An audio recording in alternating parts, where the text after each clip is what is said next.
Hi everybody, and welcome to Lovefraud Live.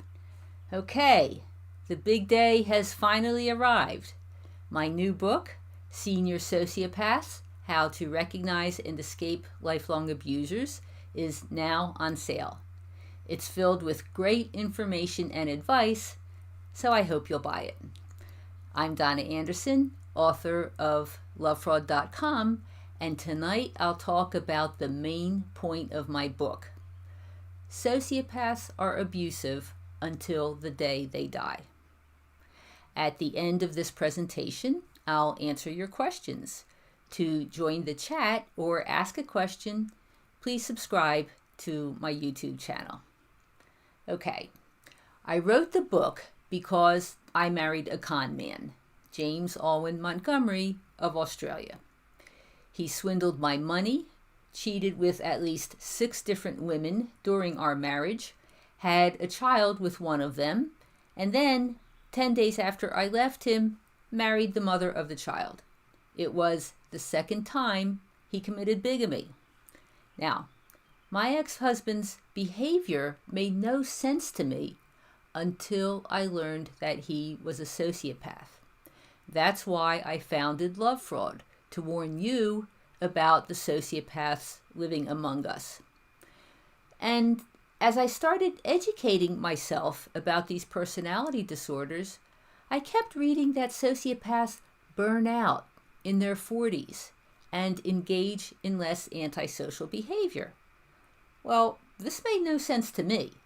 My ex-husband was 55 when I met him, although, as usual, he lied about his age. He'd scammed perhaps 30 women before me and continued to scam women after I divorced him. James Montgomery did not burn out. And I heard the same thing from hundreds of Lovefraud readers.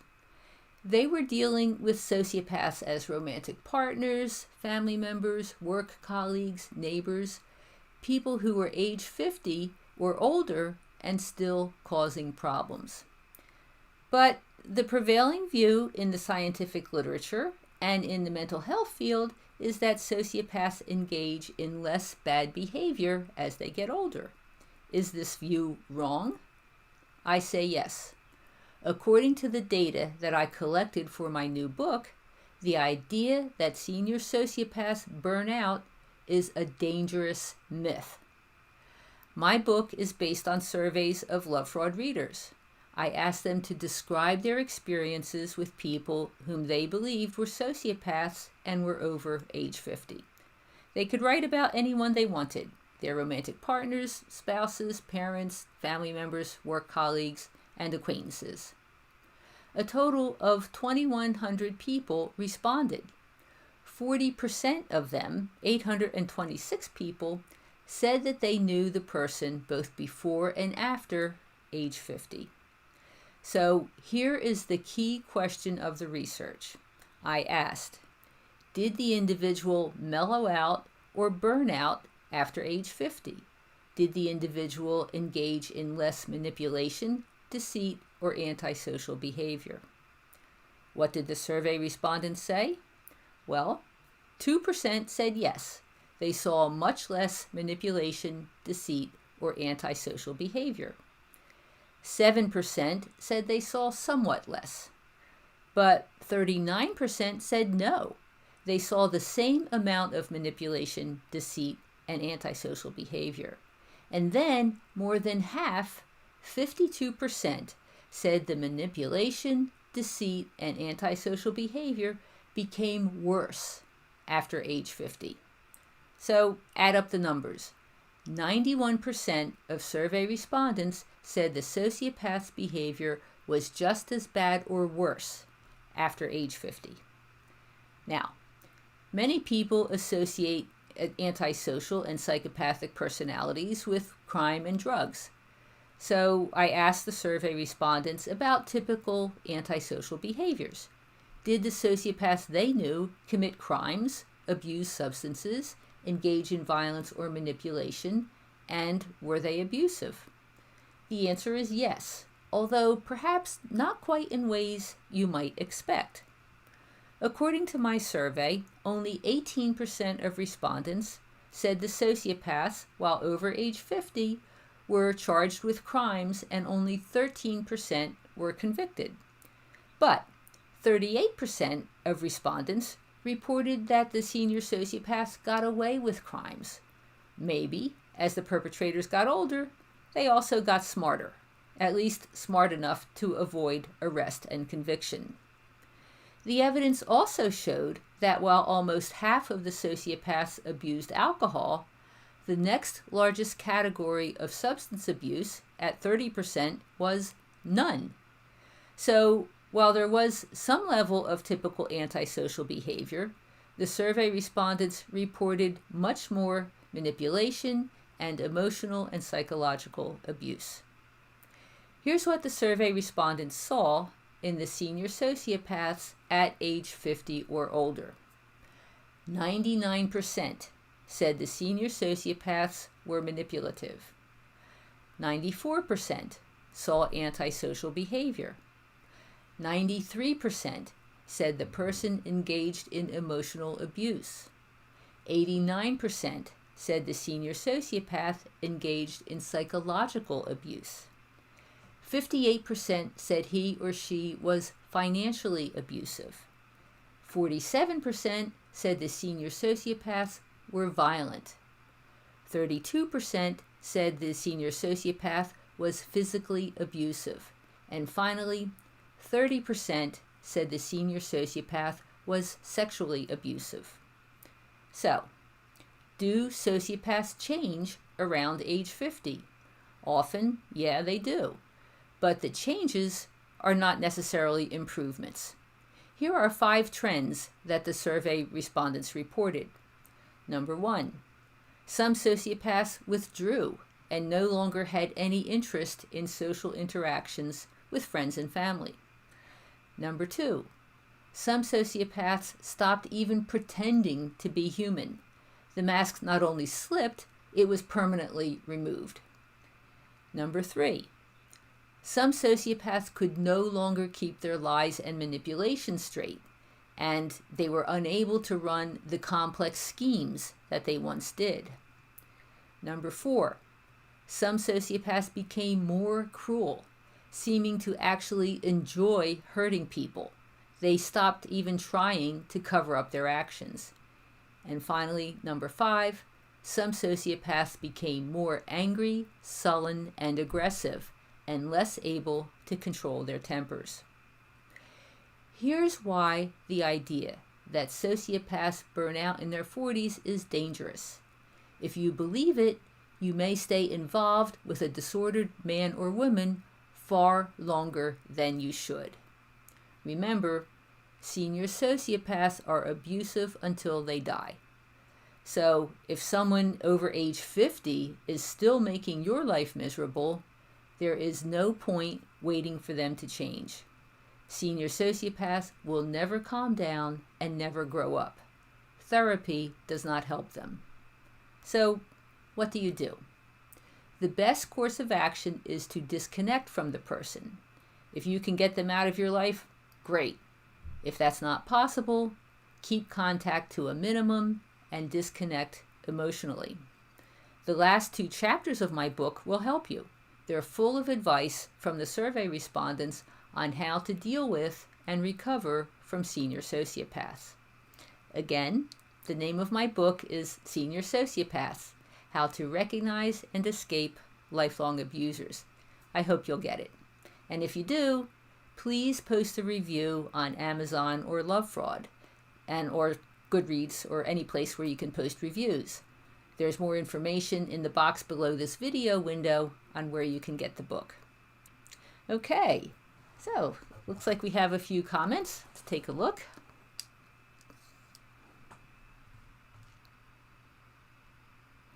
So Leslie says she bought the book and is reading it, and her mother is a senior sociopath.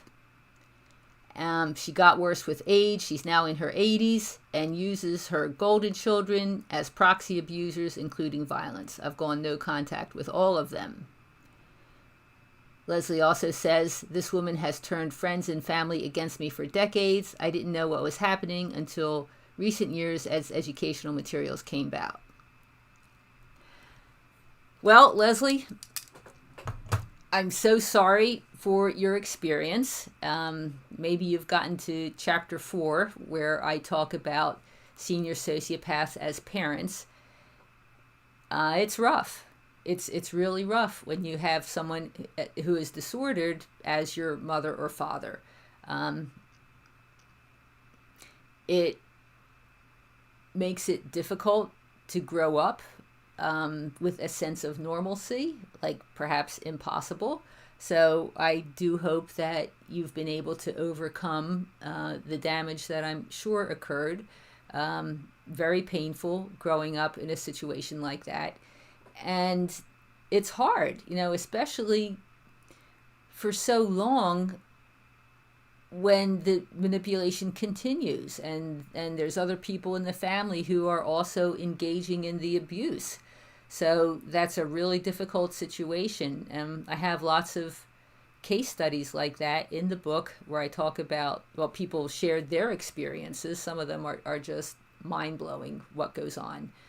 So that's why it's important for people to understand that your mother or father can be disordered, because it doesn't matter what you do to try to please them. There is no pleasing them. They'll never be happy with you. They'll never love you. They'll only continue to abuse you. And it's not your fault. Nothing you ever did brought this on. Although, of course, when you're a kid, you tend to think that it is your fault. You tend to think that, if I could only anticipate what mom will want, or not make a mistake, or get all A's, or win the medal, or anything like that, then maybe she'll love me. And I'm sure you've figured out by now that none of it makes it better. Although when you're in the midst of it, especially as a child, you can't figure it out. I mean, you have no idea what's going on. So anyhow, I do hope that, reading the book offers you some insights, some further insights. You obviously have already started to figure it out, so that's good. But I'm hoping that you'll get even more insights. And perhaps I'm hoping it will help you to realize that you're doing the best thing that you can for yourself by cutting this woman out of your life, and also other family members, other flying monkeys, whoever she's got manipulated, who may also be disordered, because it's quite possible. Perhaps your siblings or other family members can be disordered as well, because unfortunately it runs in families. And I mean, luckily you did not get the genetic predisposition to become disordered, but obviously some other folks in your family did. And that's the way it works. So, I mean, from a genetic point of view. So it's important to understand that they're disordered, there's nothing you can do, and your first obligation is to yourself. And it's to making your life the best it can be. It's to working to overcome the hurdles that were placed in your path by your own family, and figuring out a way to emotionally recover and get beyond it, and then live the kind of life that you want to live. So I really like the whole book, but I like the last 2 chapters.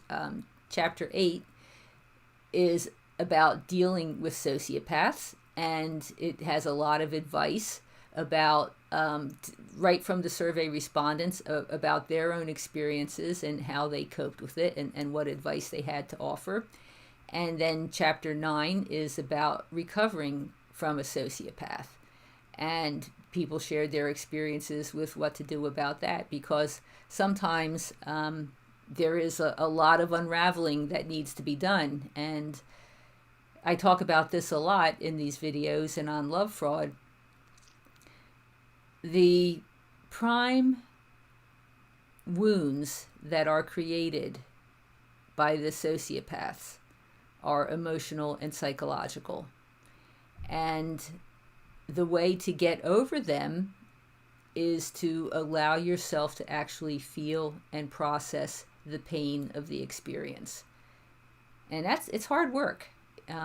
We all have layers and layers of pain, betrayal, disappointment, grief, anger, whatever our reactions were to what we endured, that usually we're not able to deal with effectively at the time, especially if you're dealing with someone who is a parent, and you're a kid. You can't do anything about it, or you don't have the tools to do anything about it at the time.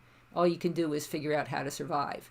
But later on, you can process it. And quite a few folks shared their experiences of overcoming what happened with disordered parents, of course also with disordered spouses and romantic partners, because that happens a lot. And then also often it's related, because I talk to people all the time when I do personal consultations, and many people who have become romantically involved with a senior sociopath, or any sociopath for that matter, once you start unpacking what was going on, you can often see that there was a prior relationship, either with a previous boyfriend or spouse or girlfriend, or their relationship with their family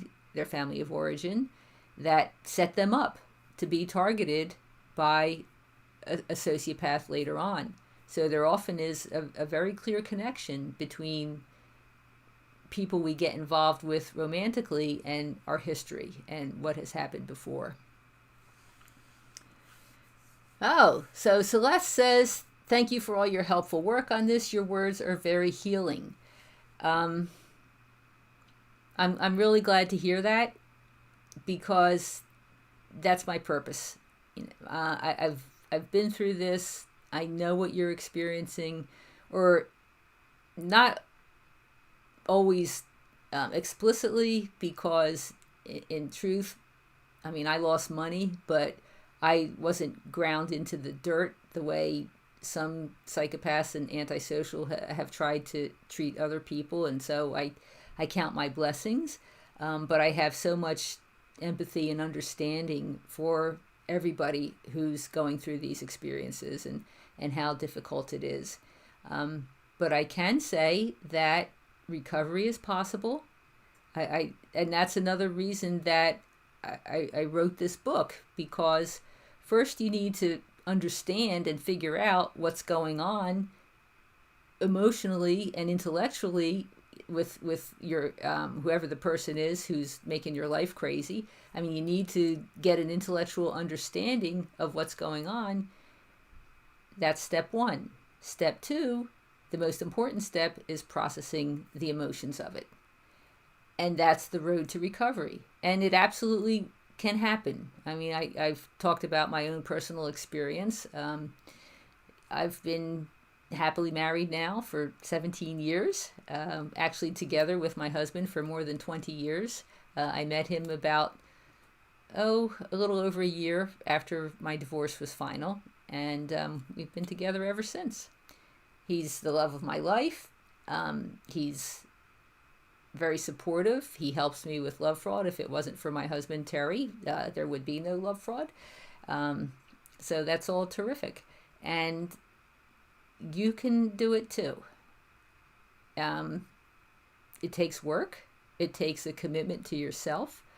But absolutely, you can get through it, and you can recover, and you can have a much better life on the other side. And I'm hoping that with my new book, Senior Sociopaths, you'll realize that it's not too late. In fact, I just spoke to a man who has been married for like 40 years to the woman, and finally figured out that she was a sociopath, and is leaving her. He's like close to 70, but he's looking forward to however much time he has left of being happy and free.